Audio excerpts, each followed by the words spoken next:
Bonsoir à tous, bienvenue sur D8. Je suis ravie de vous retrouver pour une nouvelle édition de Voyage au bout de la nuit. Alors cette nuit, ce soir, c'est un voyage que nous allons faire avec Daniel Defoe, puisqu'en effet, je vais avoir le plaisir de commencer la lecture de Robinson Crusoe. Robinson Crusoe, donc Daniel Defoe. Préface de l'auteur. Si jamais la narration des aventures d'un simple particulier de par le monde vaut d'être publiée et de recevoir ensuite bon accueil, l'auteur du présent ouvrage pense que c'est bien le cas de celle-ci. Les merveilles de la vie de cet homme dépassent, pense-t-il, tout ce que l'on a vu jusqu'ici. Quelle autre existence pourrait, en effet, présenter plus grande variété ? Le récit est fait avec modestie et sérieux, et l'on y trouve une pieuse application des événements à l'usage auquel les consacrent toujours les sages, à savoir l'instruction d'autrui par leur propre exemple, aussi bien que l'apologie et la reconnaissance de la sagesse de la Providence dans toute la diversité de nos situations, quelles qu'elles soient. L'éditeur pense que c'est là une narration exacte des faits. Il n'y existe d'ailleurs aucune apparence de fiction. Il estime toutefois que, ce genre de lecture étant d'ordinaire rapidement expédié, le résultat quant au divertissement comme à l'instruction du lecteur en sera le même, que ce soit un roman ou une histoire vraie. C'est pourquoi il croit, sans autre compliment au public, que par cette publication, il lui est de grands services.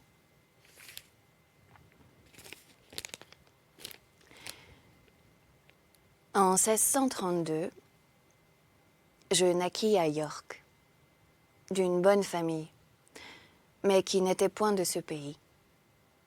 Mon père, originaire de Brême, établi premièrement à Hull, après avoir acquis de l'aisance et s'être retiré du commerce, était venu résider à York, où il s'était allié, par ma mère, à la famille Robinson, une des meilleures de la province. C'est à cette alliance que je devais mon double nom de Robinson Kreuznaer. Mais aujourd'hui, par une corruption de mots assez commune en Angleterre, on nous nomme, nous nous nommons et signons Crusoe. C'est ainsi que mes compagnons m'ont toujours appelé. J'avais 2 frères. L'aîné, lieutenant-colonel en Flandre d'un régiment d'infanterie anglaise, autrefois commandé par le fameux colonel Lockhart, fut tué à la bataille de Dunkerque contre les Espagnols. Que devint l'autre, j'ignore quelle fut sa destinée. Mon père et ma mère ne connurent pas mieux la mienne. 3e fils de la famille, et n'ayant appris aucun métier, ma tête commença de bonne heure à se remplir de pensées vagabondes. Mon père, qui était un bon vieillard, m'avait donné toute la somme de savoir qu'en général on peut acquérir par l'éducation domestique et dans une école gratuite. Il voulait me faire avocat, mais mon seul désir était d'aller sur mer, et cette inclination m'entraînait si résolument contre sa volonté et ses ordres, et malgré même toutes les prières et les sollicitations de ma mère et de mes parents, qu'il semblait qu'il y eût une fatalité dans cette propension naturelle vers un avenir de misère. Mon père, homme grave et sage, me donnait de sérieux et d'excellents conseils contre ce qu'il prévoyait être mon dessein. Un matin, il m'appela dans sa chambre, où il était retenu par la goutte, et me réprimanda chaleureusement à ce sujet. « Quelle autre raison as-tu, me dit-il, qu'un penchant aventureux pour abandonner la maison paternelle et ta patrie, où tu pourrais être poussé et où tu as l'assurance de faire ta fortune avec de l'application et de l'industrie, et l'assurance d'une vie d'aisance et de plaisir. Il n'y a que les hommes dans l'adversité ou les ambitieux qui s'en vont chercher aventure dans les pays étrangers pour s'élever par entreprise et se rendre fameux par des actes en dehors de la voie commune. Ces choses sont beaucoup trop au-dessus ou trop au-dessous de toi. Ton état est le médiocre, ou ce qui peut être appelé la première condition du bas étage. Une longue expérience me l'a fait reconnaître comme le meilleur dans le monde et le plus convenable au bonheur. Il n'est en proie ni aux misères, ni aux peines, ni aux travaux, ni aux souffrances des artisans. Il n'est point troublé par l'orgueil, le luxe, l'ambition et l'envie des hautes classes. Tu peux juger du bonheur de cet état. C'est celui de la vie que les autres hommes jalousent. Les rois, souvent, ont gémi des cruelles conséquences d'être nés pour les grandeurs et ont souhaité d'être placés entre les deux extrêmes, entre les grands et les petits. Enfin, le sage l'a proclamé, le juste point de la vraie félicité en implorant le ciel de le préserver de la pauvreté et de la richesse. Remarque bien ceci, et tu le vérifieras toujours. Les calamités de la vie sont le partage de la plus haute et de la plus basse classe du genre humain. La condition moyenne éprouve le moins les désastres et n'est point exposée à autant de vicissitudes que le haut et le bas de la société. Elle est même sujette à moins de maladies et de troubles de corps et d'esprit que les deux autres, qui, par leurs débauches, leurs vices et leurs excès, ou par un trop rude travail, le manque du nécessaire, une insuffisante nourriture et la faim, attirent sur eux, des misères et des maux, naturelles conséquences de leur manière de vivre. La condition moyenne s'accommode le mieux de toutes les vertus et de toutes les jouissances. La paix et l'abondance sont les compagnes d'une fortune médiocre. La tempérance, la modération, la tranquillité, la santé, la société, tous les agréables divertissements et tous les plaisirs désirables sont les bénédictions réservées à ce rang.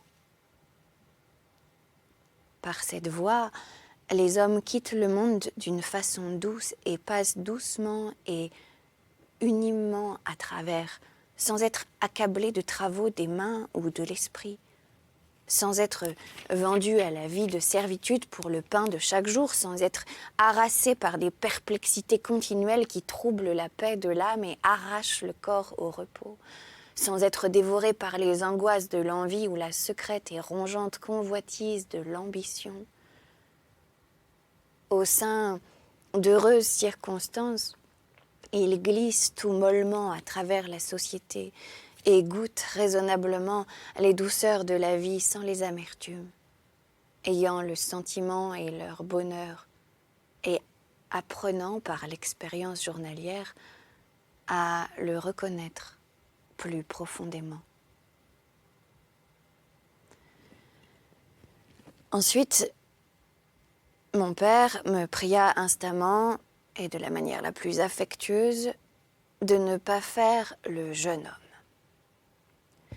Ne va pas te précipiter, disait-il, au milieu des maux contre lesquels la nature et ta naissance semblent t'avoir prémuni. Tu n'es pas dans la nécessité d'aller chercher ton pain.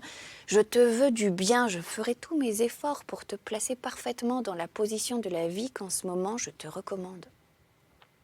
Si tu n'étais pas aise et heureux dans le monde, ce serait par ta destinée ou tout à fait par l'erreur qu'il te faut éviter. Je n'en serais en rien responsable, ayant ainsi satisfait à mes devoirs en t'éclairant sur des projets que je sais être ta ruine.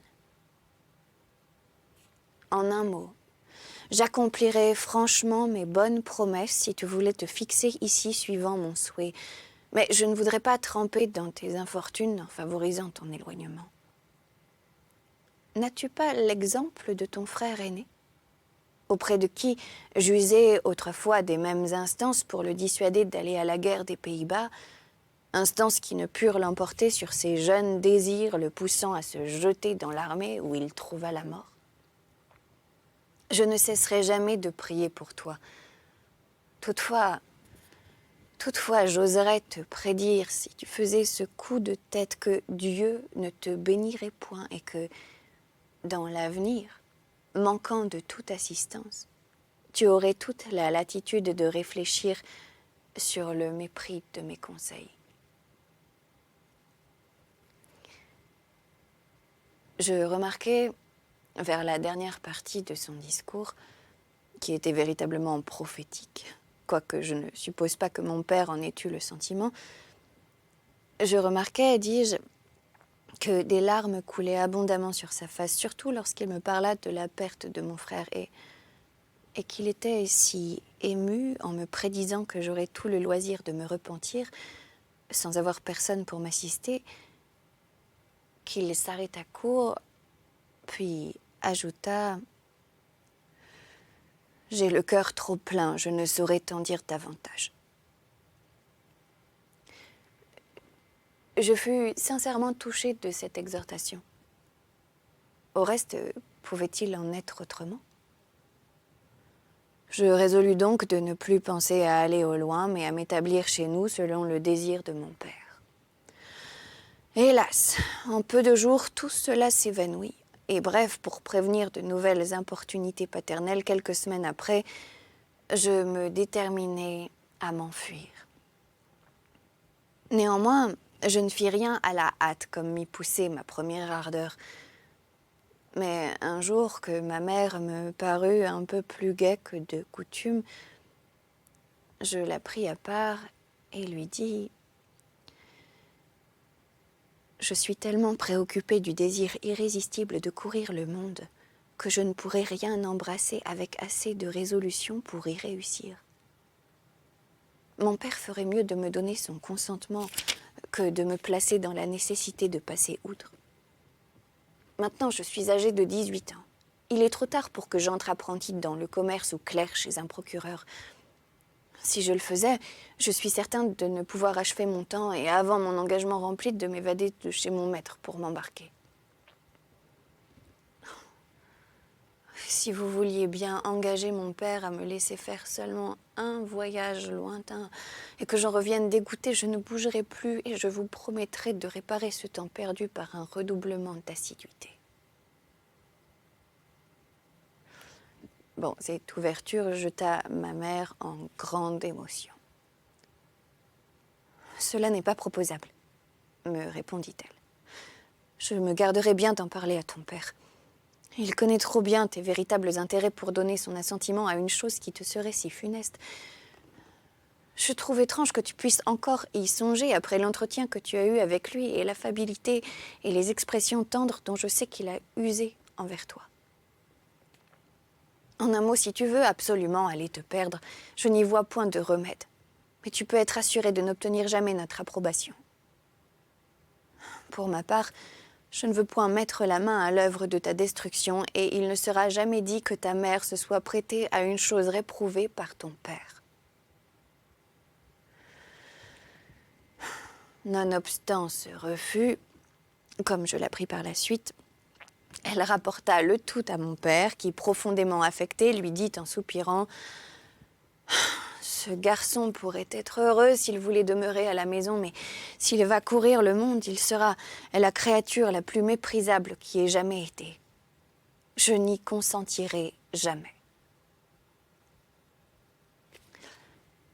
Ce ne fut qu'environ 1 an après ceci que je m'échappais, quoique cependant je continuais obstinément à rester sourd à toute proposition d'embrasser un état, et quoique souvent je reprochasse à mon père et à ma mère leur inébranlable opposition, quand ils savaient très bien que j'étais entraînée par mes inclinations.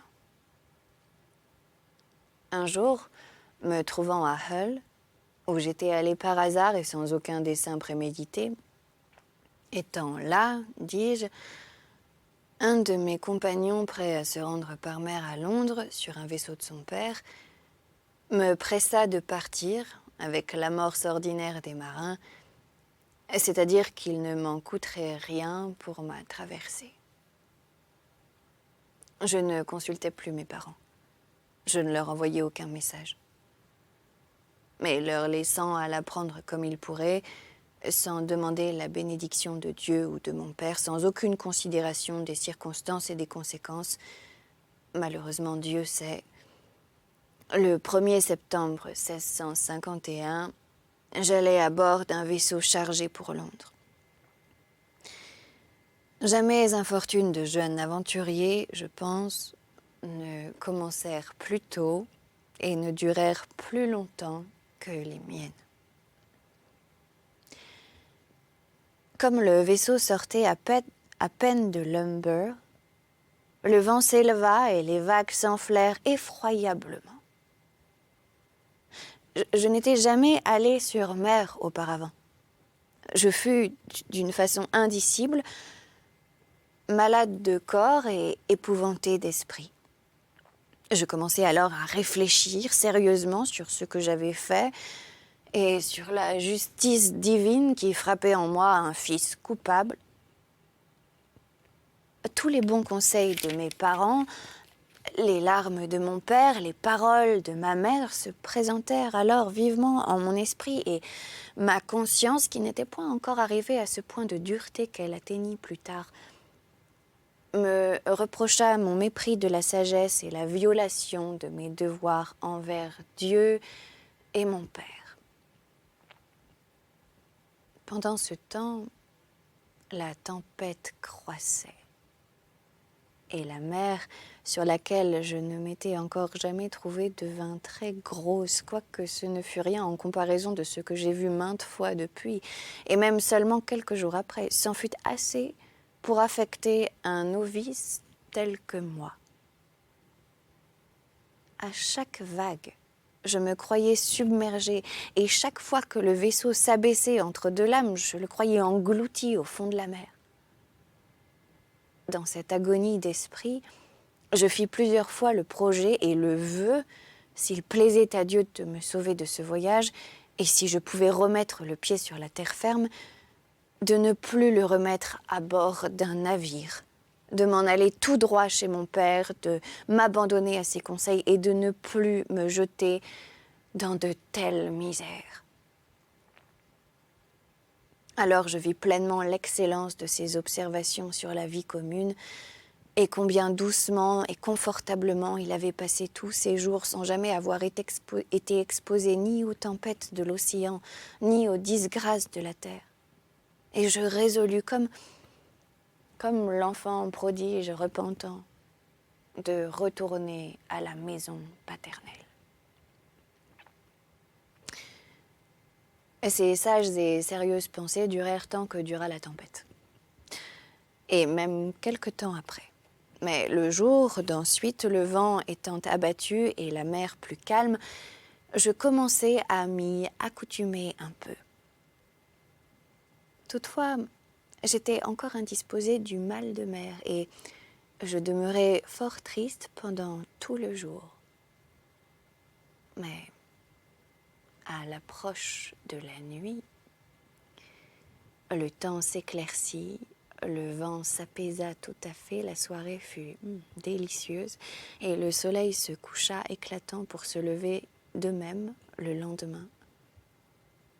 Une brise légère, un soleil embrasé resplendissant sur une mer unie. Ce fut un beau spectacle, le plus beau que j'ai vu de ma vie. J'avais bien dormi pendant la nuit. Je ne ressentais plus de nausées, j'étais vraiment dispo et je contemplais, émerveillée, l'océan qui, la veille, avait été si courroucé et si terrible et qui, si peu de temps après, se montrait si calme et agréable. Alors, de peur que mes bonnes résolutions ne se soutinssent, mon compagnon, qui m'avait en vérité débauché, vint à moi. Eh bien, Bob, me dit-il en me frappant sur l'épaule, comment ça va-t-il?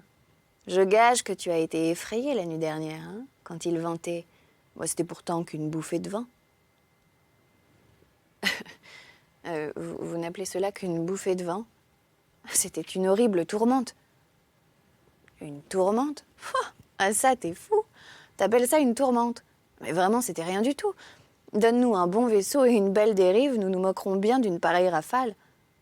Tu n'es qu'un marin d'eau douce, Bob. Viens, viens que nous fassions un bol de punch et que nous oublions tout cela. Vois quel temps charmant il fait à cette heure. Enfin, pour abréger cette triste portion de mon histoire, nous suivîmes le vieux train des gens de mer. On fit du punch, je m'enivrai, et dans une nuit de débauche, je noyais toute ma repentance, toutes mes réflexions sur ma conduite passée et toutes mes résolutions pour l'avenir.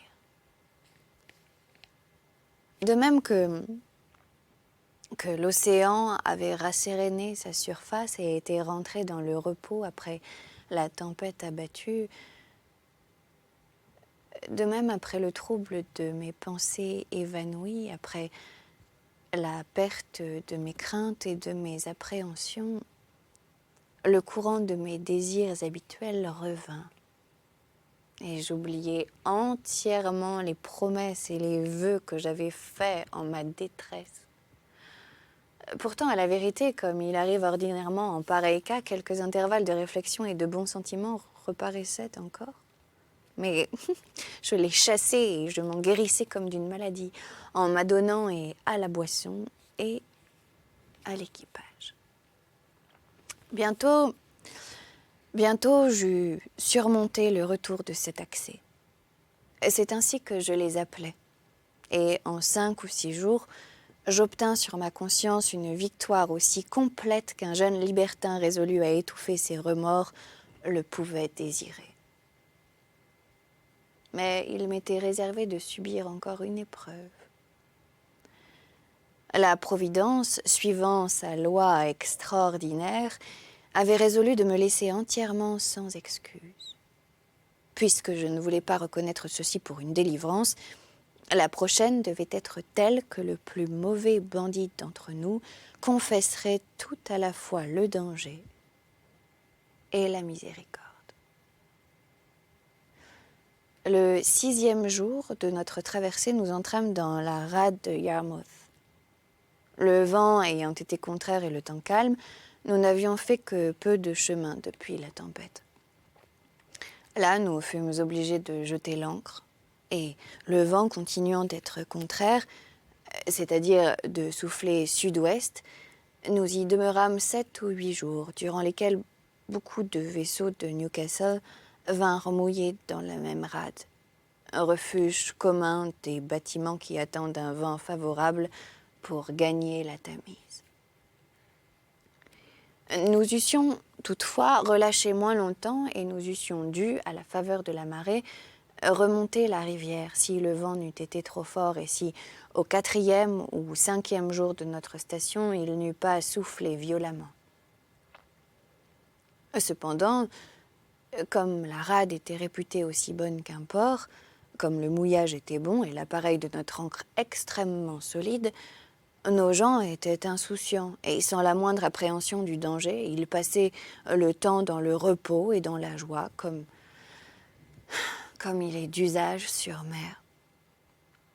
Mais le 8e jour, au matin, le vent força. Nous mîmes tous la main à l'œuvre. Nous calâmes nos mâts de hune et tînmes toutes choses closes et serrées pour donner au vaisseau des mouvements aussi doux que possible. Vers midi, la mer devint très grosse. Notre château de proue plongeait. Nous embarquâmes plusieurs vagues et il nous sembla 1 ou 2 fois que notre ancre ne tenait pas. Sur ce, le capitaine fit jeter l'ancre de veille, de sorte que nous chassâmes sur 2, après avoir filé nos câbles jusqu'au bout. Déjà, Déjà, une tempête terrible mugissait et je commençais à avoir la stupéfaction et la terreur sur le visage des matelots eux-mêmes. Quoique veillant sans relâche à la conservation du vaisseau, comme il entrait ou sortait de sa cabine et passait près de moi, j'entendis plusieurs fois le capitaine proférer tout bas ces paroles et d'autres semblables. « Seigneur, ayez pitié de nous, nous sommes tous perdus, nous sommes tous morts. » Durant ces premières confusions, j'étais stupide, étendue dans ma cabine au logement des matelots et je ne saurais décrire l'état de mon esprit. Je pouvais difficilement rentrer dans mon premier repentir que j'avais si manifestement foulé aux pieds et contre lequel je m'étais endurcie. Je pensais que les affres de la mort étaient passés et que cet orage ne serait rien comme le premier. Mais quand près de moi, comme je le disais tantôt, le capitaine lui-même s'écria « Nous sommes tous perdus », je fus horriblement effrayée. Je sortis de ma cabine et je regardai dehors. Jamais spectacle aussi terrible n'avait frappé mes yeux. L'océan s'élevait comme des montagnes et à chaque instant fondait contre nous. Quand je pouvais promener un regard aux alentours, je ne voyais que détresse. 2 bâtiments pesamment chargés qui mouillaient non loin de nous avaient coupé leurs mâts répieds et nos gens s'écrièrent qu'un navire ancré à 1 mile de nous venait de s'encire sur ses amarres. 2 autres vaisseaux arrachés à leurs ancres, hors de la rade, allaient au large à tout hasard, sans voile ni mâture. Les bâtiments légers, fatiguant moins, étaient en meilleure passe. 2 ou 3 d'entre eux qui dérivaient passèrent tout contre nous, courant en vent arrière avec leurs civadières seulement. Vers le soir, le second et le bosseman supplièrent le capitaine, qui s'y opposa fortement, de laisser couper le mât de misaine. Mais le bosseman, lui ayant protesté que s'il ne le faisait pas, le bâtiment coulerait à fond, il y consentit. Quand le mât d'avant fut abattu, le grand mât ébranlé secouait si violemment le navire qu'ils furent obligés de le couper aussi et de faire pont ras. Chacun peut juger dans quel état je devais être, moi, jeune marin que précédemment si peu de choses avaient jeté en si grand effroi. Mais autant que je puis me rappeler de si loin les pensées qui me préoccupaient alors, j'avais 10 fois plus que la mort en horreur d'esprit. Mon mépris de mes premiers remords et mon retour aux premières résolutions que j'avais prises si méchamment. Cette horreur, jointe à la terreur de la tempête, me mit dans un tel état que je ne puis par des mots la dépeindre. Mais le pis n'était pas encore advenu. La tempête continua avec tant de furie que les marins eux-mêmes confessèrent n'en avoir jamais vu de plus violente. Nous avions un bon navire, mais il était lourdement chargé et calé tellement qu'à chaque instant les matelots s'écriaient qu'il allait couler bas. Sous un rapport, ce fut un bonheur pour moi que je ne comprisse pas ce qu'ils entendaient par ce mot avant que je m'en fusse enquis.